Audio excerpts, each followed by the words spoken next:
Hey girl, Marissa here. You are listening to the Codependummy podcast.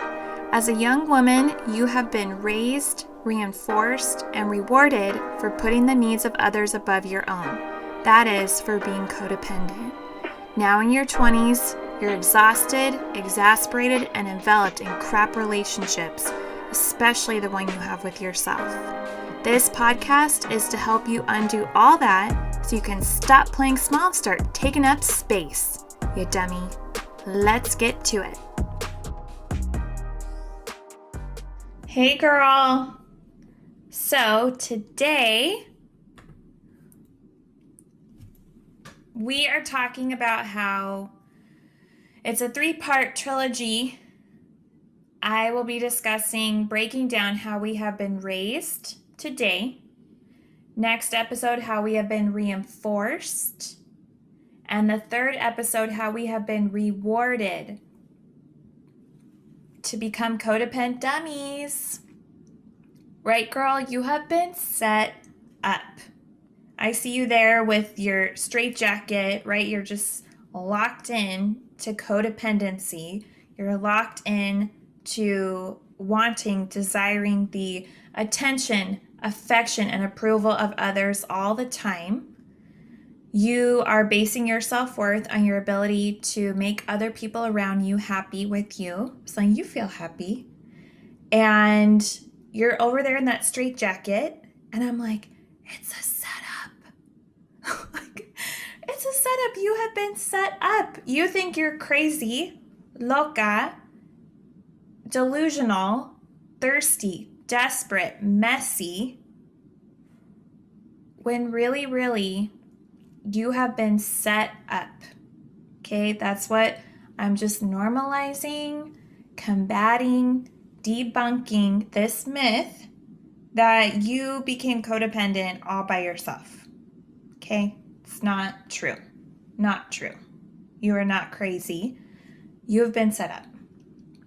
So today, right, ways that your family, society has raised us to be codependent, right? To base our self-worth and our self-esteem on our ability to get others to like, love, approve of us. Okay. And last episode, I talked about the DSM's prognosis, the DSM's literature on dependent personality disorder, which we could say is like an extreme form of codependency. And I also talked about how most people tend to have one or some of those traits, right? So you, me, everyone we know is codependent. Today, I'm going to bring in a different definition. Right, I was talking to a colleague this week, and he was like, there's just a mumbo jumbo of definitions of codependency. And I was like, it's true. It's true. So I guess an unofficial and now official quest of this podcast is to figure out what the F codependency really means. And also working on how we define being a codependent dummy. All right, that's our quest. Good quest. Thank you for that. All right, so today we're looking at Timon Cermak. Good name, Timon. I don't know any Timons. Do you guys know any Timons? Timon Cermak's definition in 1986, right? So way before, not way before, but before I was born, before you were born. So Timon talks about 5 essential features of codependency. One of them, we're just going to focus on one, is the assumption of responsibility for meeting others' needs to the exclusion of acknowledging one's own needs. Is that motherhood? Right? And 2, like, why do I joke? Like, why didn't I say is that fatherhood? Yep, we're questioning all of this. Okay, so let me break it down. Assumption of responsibility. I am responsible. I assume responsibility for meeting others' needs. I assume responsibility for meeting your needs. I am responsible for your needs. You are not responsible. I am, obviously. Like, why would anybody be responsible for their own needs? Is that a thing? Not to codependent dummies, right? So I assume responsibility for your needs to the exclusion, right? While ignoring, while denying, while turning my attention away from, to the exclusion of acknowledging one's own needs, right?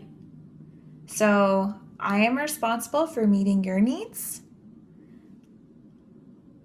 I am, while ignoring my own. My name's Marissa and I can speak English. I am responsible for meeting your needs. And in order to do that, I have to ignore my own, right? So for those of you who are listening, I have my hands even, right? Someone else's needs are equal to my needs. No, for codependent dummies, okay, for everyone who's listening, I'm moving one hand up higher. Other people's needs, right? My needs stay down here. Other people's needs are more important than my own, right? I look at my needs and just like, ain't nobody got time for that. Ain't no codependent dummy got time for her needs. Right? We got to focus on everyone else's. We're responsible. And an example of this that I'm going to talk about, maybe we'll do another one, but inspiration struck. How have I been raised? How was I raised, right, to embody this? How was I raised? How was I told as a child, as an adolescent, as a teen? Marissa, you are responsible for other people's needs. And in order to meet their needs, you have to put yours aside. Right? How was I raised to believe that? And I remember back in 7th grade, right? 11, 12 years old. Elementary school, just saying, I was chilling, right?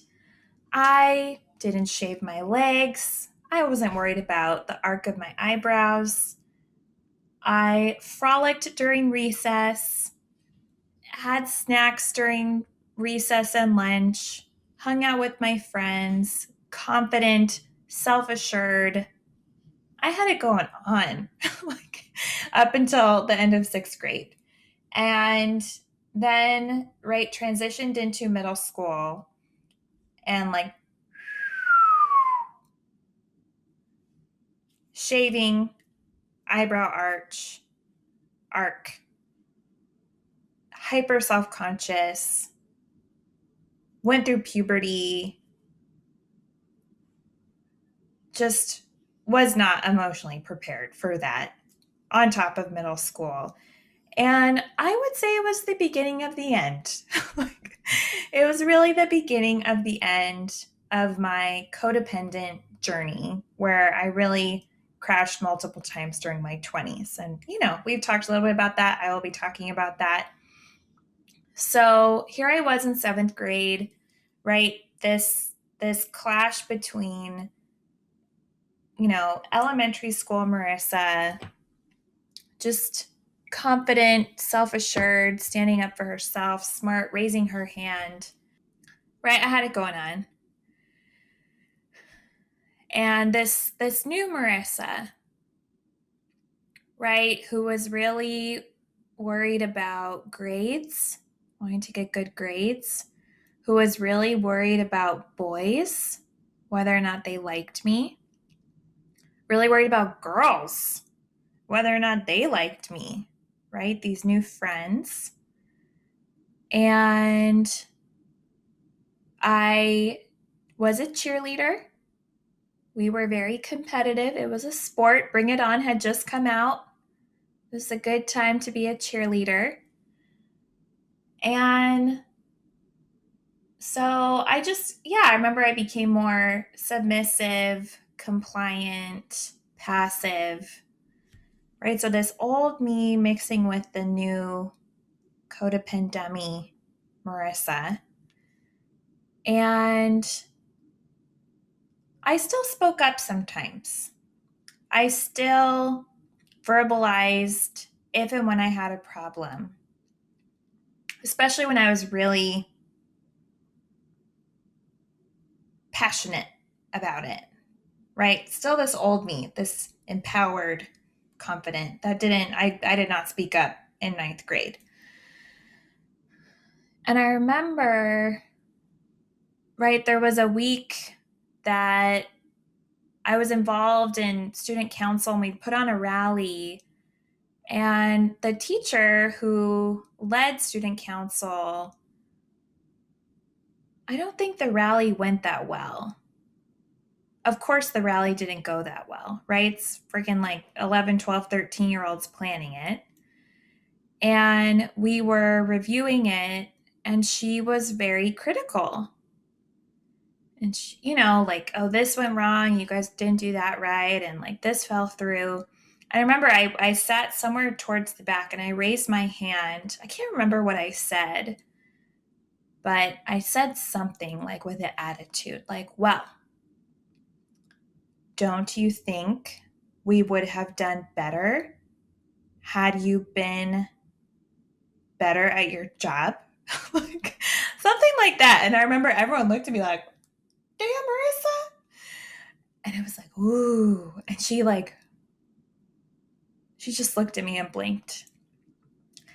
And it was true. It was true. Okay. I was just about to like drop my key. It's like, it was true. It's like, no, it was true. She dropped the ball. Okay. Who expects 11, 12, and 13-year-olds to plan a rally well, pretty much on their own? I don't know, but this lady did. And I remember like I felt like, like dust my shoulders off, like, yeah, you heard me, right? Empowered. And I walked out. All my classmates were thinking the same thing. None of us were falling for this myth that the rally's poor execution was our fault. Nobody was falling for that. And yet we're all nodding along like, yes, right, we should have been more organized and disciplined and strategic as 11-year-olds. So yeah, I remember I felt really good saying that. I felt really good. Right? Just holding that mirror. I held that mirror for her. Like, right, you're pointing your finger. There's 3 pointing back at you, lady. So walked out of there feeling good. And right, it must have all been like around this like 1 week. I had a PE teacher, and I think, she forgot something, or, I politely called her out on something as well. I can't remember. I think she was getting divorced, so maybe she was more sensitive. But I remember something happened where, like, ooh, maybe I was on a roll now, right? Like, held the mirror for this one teacher, and I went to this class, and this teacher's dropping the ball, and I'm like, hey, you gotta do better, lady. So said that to her. I cannot remember the specifics. And then I remember right around that same week, our cheer coach, who is also an administrator at the school, right? I remember I got to practice. It's like a close group of girls, I think like 15 of us, very competitive to get on. And we were warming up, and we had practiced like every day for 2 or 3 hours. It was intense. And at the beginning of one practice, right, I, put my hands on my hips and told teacher number one, like, you need to do better for these rallies. And then maybe that week told the PE teacher, hey, come on, lady, get it together. Feeling really empowered. And in front of my entire team, my cheer coach said, Marissa, can I talk to you for a second? It was like, ooh, right? And I'm 11 or 12. I want people to like me. I've been raised to want people to like me. I have been raised to get that approval, right? To have adults pat me on my head, right? To get good grades, be a good little girl, be nice, be nice. And yeah, I remember that, like, ooh. And she pulled me to the corner in the same auditorium, right? Not necessarily private. And she was like, hey, I heard from teacher number one and teacher number two that you have a little attitude problem. I was like, what? Internally. And she was like, what's going on with you? And I don't remember the details, but I do remember feeling so guilty, right? Like, here's my 14 teammates all warming up, watching this interaction between my cheer coach and I. And yeah, like, you have a little attitude problem. They say you have an attitude, right? I know what an attitude means.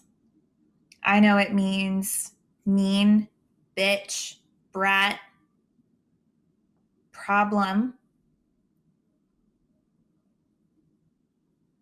right? I think at the time too, I'm a little brown girl. Like, I feel like, we were accused of having more attitude than my Caucasian peers. Boys, I don't think boys got accused of having an attitude. And yeah, I remember feeling so guilty and caught, like, and she did say in so many words, you need to get your act together. Right here I was telling teacher one, teacher two, like, step up, do a better job. It's not fair, teacher one, that you're like blaming us for the rally, and teacher number two, I don't know, that you're disorganized and not doing a good job with PE. And right here was this administrator telling me, not only one, but two teachers have come to me about your attitude. What's going on? Like, what's wrong with you? And right, I cannot remember the details, but I'm sure there was some sense of, you need to stop acting like this, right? This is not okay. If you keep this up, right? And again, so guilty. I remember I started crying and apologizing. I am so sorry. I am so sorry to your coach, school administrator, that I said anything, right? And I'm sure inside the tape was like, oh my God, Marissa, like, why did you say anything? Like, did you have to say that? Was that necessary? Like, what is your problem? Right? How dare you? Like, look at what happens. if you keep this up, you're going to lose the respect of your cheer coach. Maybe you'll get kicked off the team. I don't know. I'm sure I believe that there was some type of penalty for attitude because I'm a little codependummy. And yeah, just feeling so ashamed. And again, like my 14 teammates are watching. And I feel like the lesson was, Marissa, you're responsible for meeting the needs of these teachers, right? They need to feel respected, even if they don't deserve it. They need to feel dominant, even if that's not cool. They need to feel like they're right, even if they're wrong. And you need to shut the fuck up if you have a problem, because that's what you're supposed to do, right? Raised, reinforced, and rewarded for putting the needs of others above my own, right? Don't say anything. Do not say anything. If what you're going to say is going to disrupt someone's day, right? If it's going to, I don't know, cause alarm, cause their position being questioned by your peers. I know my peers were like, yeah, no, this PE teacher, like, she needs to get on it, or this student council teacher, like, she totally dropped the ball. Like, yeah, it's stupid. Like, we're all saying that during passing period. Right? But my needs to not be blamed, to have a good academic experience, to verbalize when someone is dropping the ball and hold them accountable, like, those don't matter. Or so that does not matter. And, right, what do you guys think happened the next rally that didn't go well? Or what do you think happened in some other class where my teacher was being mean or neglectful or inappropriate? Right? I learned in that interaction that my needs are less important than my school administrator's needs, for her friends to all be cool. I think they were friends. And for these two teachers, their needs to feel unquestioned, like they're doing a good job, like they can blame the kids. Right? That was the message. And I got that message before that moment in so many ways. I got that message after the moment in so many ways. And right, society, my family, my teachers have raised me to put the needs of others above my own, and to hope that if they're happy with me, then I can feel happy with myself. That's terrible. That's terrible. And part of me, like, I just want to tell that little girl, like, keep speaking up. Keep saying stuff. It's okay. If you get kicked off the cheer team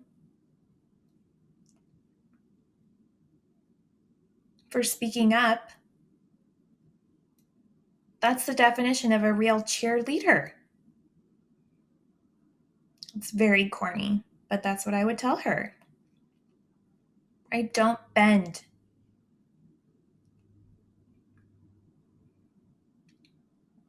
And right, reflecting back on that moment, we didn't need to have that conversation in front of my team. That could have been in private.